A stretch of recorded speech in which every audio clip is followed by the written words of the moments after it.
Mother, naalala niyo ba yung Epresaryo? Oo, Alam niyo ba yung St. Mary's Academy? siyempre. Bilya- Nag-aaral si ate. Ate Linda, Villarreal, Padre Burgos, natatandaan nyo? Decena. Yeah. Ito po ay natatandaan po ng mother ko. Zamora. Zamora, tama. Mother ko is already 90 years old, mga kapatid.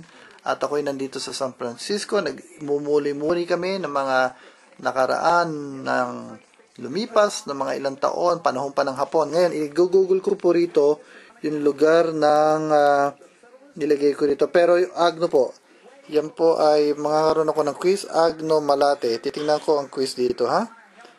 Mother, o kaya San Andres Market, dito ho namimelengke, Mother. Tatanong ko siya, ha? Dali, Mother, wag muna kayong ano, ha? Okay, hold on. Ito po ang Agno. Malapit ba yung Agno sa Lasal? Yeah.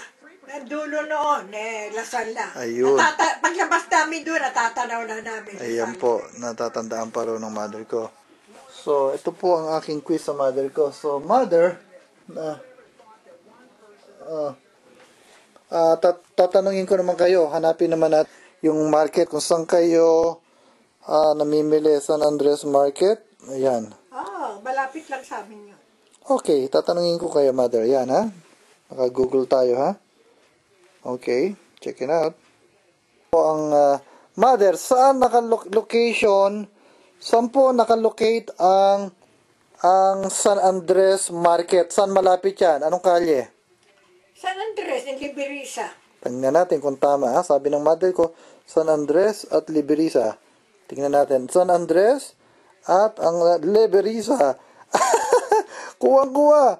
Mother, yan ba yung nilalakad nyo yung San Andres Market, Liberisa? Diyan kayo na may melengke nung araw? Oo, malapit lang yun sa Agno. Agno. Ang Agno po ay ayun po ang nakikita. Tabi ng Lasal. Tabi ng Lasal. Na pinakita ko sa kanila. Yan yung Agno po. So, technically, mother is nakatira dito sa Agno, malapit sa Lasal. Ayan po. At namamelengke sila, dito sila pumupunta sa market dito na pinakita ko sa inyo. Mother, tanungin ko pa kayo, sa anong bureau na pinupuntahan nyo? Malapit sa Bureau of what? European. Plant Industry. Yun po. Ngayon, saan kayo naglalakad? Papuntang dagat. Anong tawag doon? Papuntang Dewey Boulevard. Rojas Boulevard na ngayon yan. Nung araw ay Dewey Boulevard. Diyan kayo nagpupunta sa dagat. Ayan po ang mga... Ay, yung tayo, Santa Maria, Laguna.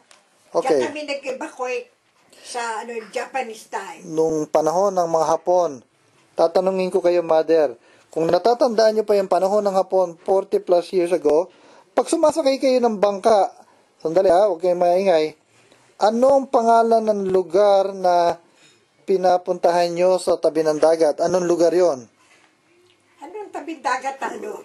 Pag pumunta kayo sa Santa Maria, punta kayo, anong lugar yon na pinupuntahan ng Laguna Bay na sumasakay kayo ng bangka? Anong lugar yon? Anong pangalan ng lugar? Liputa ko na. Sini. Anong pangalan ng lugar? Kanina, natatandaan nyo eh. Hindi, yung lugar sa Laguna. Sa Santa Maria. Santa Maria. Pag sumakay na kayo ng bangka, saan kayo lumalabas? Anong lugar yon? Siniluan. Ayan, alam na alam. Ano pang malapit? Tapos mabigat. Ano? Anong pangalan? Mabitak. Mabitak. Ayan. Ang mother ko po ay 90 na, pero naalala niya po to sa lugar ng Santa Maria. Nagtago sila ng panahon ng Hapon, Santa Maria, Philippines.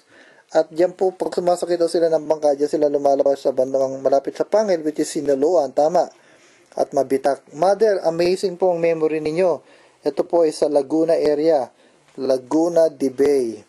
Nung panahon po ng mother, 45 years ago, hindi niya makalimutan yung Mabitak at Sinaluan. This is Mother Estrella Gatdula, 90 years old. January 16, 1922. God bless you.